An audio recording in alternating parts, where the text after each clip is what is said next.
குருக்ஷேத்திர போரின் கடைசி நாள். கர்ணன் இன்னும் உறுதியுடன் போராடுகிறார். பாண்டவர்களின் வீரன் அர்ஜுனனும் கர்ணனும் நேருக்கு நேர் மோதுகிறார்கள். அர்ஜுனா, நான் ஆயுதமின்றி இருக்கிறேன். தர்மப்படி காத்திரு. அபிமன்யுவை கொன்றபோது தர்மம் எங்கே போனது? கர்ணா, உனக்கு ஒரு நியாயம், அடுத்தவர்களுக்கு ஒரு நியாயம் பேசக்கூடாது கர்ணா.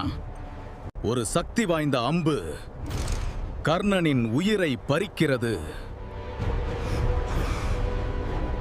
மகா தான வீரன், தான தர்மங்கள் செய்த கர்ணன் தரையில் விழுகிறார்.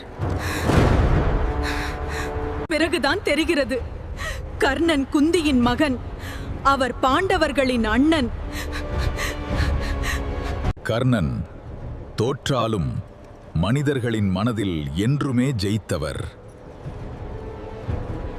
இது மாதிரி மகாபாரத கதைகள் தெரிந்து கொள்ள எங்கள் சேனலை சப்ஸ்கிரைப் பண்ணுங்க.